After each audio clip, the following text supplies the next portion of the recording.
Hey folks, this is Curtis Brown, your instructor for HSEP 302, and I just want to go over week number 9 with you as well as discuss week 10, the current week discussion question. So week 9, I asked you all to, of course, read the required readings for the course. Now we're in the chapter related to response. And also to look at a video related to Hurricane Katrina. First as it relates to response, when you talk about emergency management, public safety as a whole, response is I guess considered the most exciting part because it is directly related to preventing the loss of life and promoting safety. And so again, response get the most attention. I would argue that all the other areas of emergency management are very much important, but clearly, response is what people expect of their government, to respond when there's a danger, when there's a 911 call for someone to be on the other line and to send help. And when we think of these large-scale emergencies, there's no better need for a government, whether it's local, state, or federal, than when we have these major disasters. Hurricane Katrina was exactly one of those times when the citizens, our people, needed government response. And of course, the scale of the event was so large that the local government could not handle it, neither could the state government handle it, and so we definitely needed federal support. And that is the level of government. That is the level of response and coordination. Once the capacity, the ability of the local government is exceeded, they ask for help from the state. If the ability for the state to respond effectively is exceeded, they ask for the federal government to come in and assist. And so the question that I asked you all in week number 9 was to look at the video and consider the course reading, and understanding that Hurricane Katrina is considered one of the biggest, costliest disasters in U.S. history, but it's also considered one of the biggest failures in terms of emergency management response. And I wanted you to identify and provide a critical analysis of what you believe were some of the biggest mistakes. And identify also which level of government is most important, and discuss why. And so many of you all hit the nail on the head. You talked about communication and coordination between local, state, and federal government. Just the leaders and the emergency management officials were not talking effectively. We're not planning and coordinating effectively. This led to the inability to respond effectively. One common theme that you'll always see in emergency management in terms of failed response is if there's communication issues or failures, it would lead to horrible responses. And again, bad responses leads to increased number of deaths and injuries because the stakes are just so high. Again, these are government responses. This is when the citizens need the most help. Another word that will come up often is interoperability, the ability for communication networks across jurisdictions or different levels of government to communicate amongst each other. And that is always an issue that comes up related to response. If our first responders literally cannot communicate because their communication systems are not interoperable across their systems, the cost is very much grave. That issue goes all the way back to 9/11 during the strikes on the Twin Towers in New York. There were interoperability issues. So over the last 18 years or so, there's been billions of dollars invested in improving the hardware and software related to interoperability.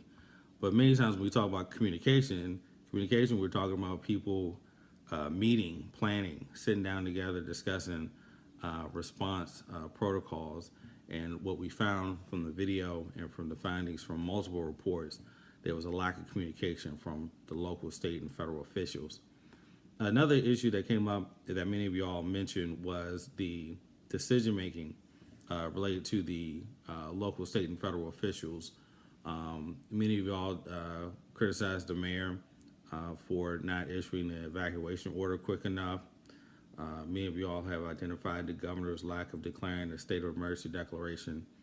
These are all very key findings that were consistent in many after-action reviews that identified these as being major issues in terms of response to Hurricane Katrina.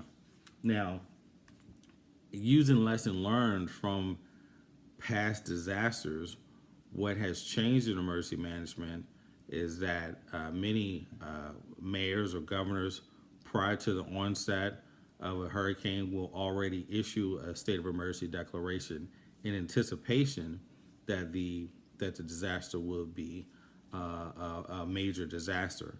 They also pre-position, along with FEMA, the federal government, pre-position resources so that they can quickly get to food and water and other stored items to support the survivors and to assist with response. So the changed protocols that we see over the last 10 years are very much directly related to the failures that we saw in Hurricane Katrina and other disasters. One other issue that came up is planning, the failure of emergency management to be creative and plan for what would be issues in a great disaster such as a major hurricane, potentially with a levee breaking, large-scale flooding. One is, how do you evacuate individuals, and particularly individuals without the means to evacuate on their own, if they do not have cars of their own.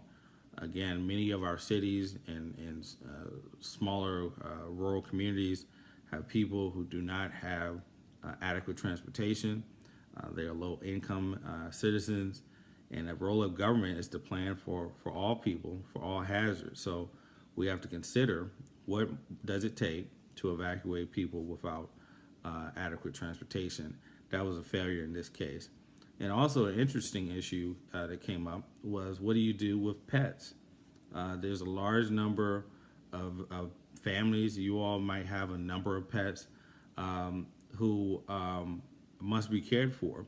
And so what happened in Katrina in Louisiana, you had thousands, literally thousands of pets who were left behind in the city. And of course, you have an environmental health issue. You clearly have the care for the dogs themselves. So one of the legislation that came out post-Katrina was the PETS Act. I'm forgetting what the acronym stands for, but clearly the intent was to focus on pets. But it required every state and local government who receives federal grant money to develop planning to care for the evacuation of pets.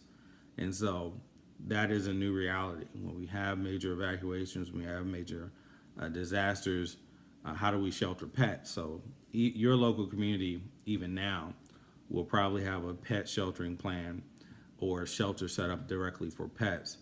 Because one of the findings we know is some folks will not evacuate unless they're able to take their pet.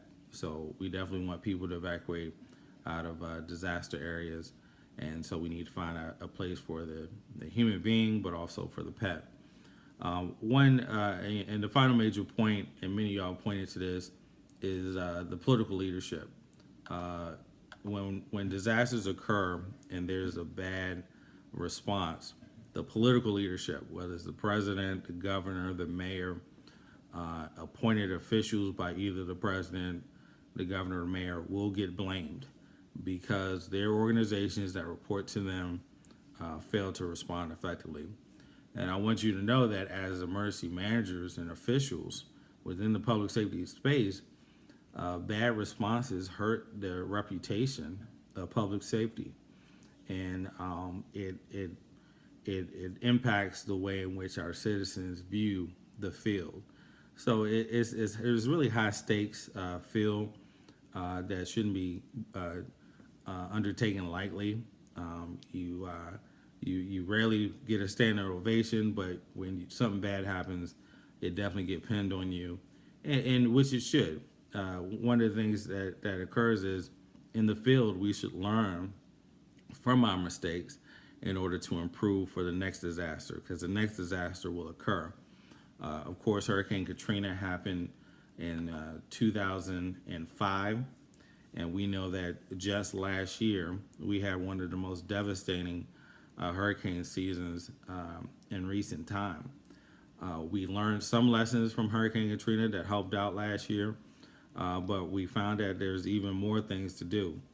There's been criticisms of some of the response last year that will hopefully improve our preparedness across the country for this year's hurricane season. The final point I like to bring up is I asked you all which level of government is the most important as relates to response. Again, this is for open discussion. There's no really right answer. I do have my preference or bias. In the field of emergency management and public safety, and some of you all caught on to this. There's a statement that says all emergencies are local. That means that the first officials, the first individuals to respond, the first responders are on the local level. It's the police officer, or the firefighter, or the EMS. Until the capacity of the locals are expanded to the point where they can't handle it, then they ask for help from the state and then the federal government, as I discussed earlier. So, in my opinion, the local government is the most important level of government. But as some of you all mentioned, clearly, I don't think too many of y'all mentioned the state government, but a lot of y'all mentioned the federal government, and I understand that argument too. That's our last level of government support, and so the federal government has to have the capacity to come in and support our state and locals. But I would just argue that when it comes to the most hands-on part of government in preparing our citizens and responding to our citizens' needs, the local government is very important. And so that's why in terms of the structure of the course, a lot of your assignments are related to understanding that local government responsibility as it relates to emergency management and public safety. So I hope you all are enjoying these discussion questions. I don't want you to just regurgitate the course reading, but I want you to use the course reading and apply it to thinking critically about an issue related to emergency management and public safety. And so that's essentially what I'm doing for this week as well. Reading the course, I'm asking you to consider a recent event, the bombings in Austin, Texas, and identifying what is the role of particular individuals and entities, including the mayor of Austin, businesses in Austin, and citizens in Austin. And again, emergency management, including response, is not just the responsibility of government agencies and entities. We use a whole of community approach, and so I wanted you to identify what do you believe is the role of these other entities. So again, read the course readings. The course readings help to understand how all of these different players on the state, local, federal level interact, coordinate the process for establishing emergency operations centers and FEMA's approaches to managing disasters. We'll go over that in more depth, and some of that information will be on the final exam. But I also want you to really apply understanding the components of response in a very real way. So hope you're enjoying the discussion questions. I'll be reading over this week's later this week, and I'll post a video on Sunday to recap week 10. Thanks, and have a good one. Bye-bye.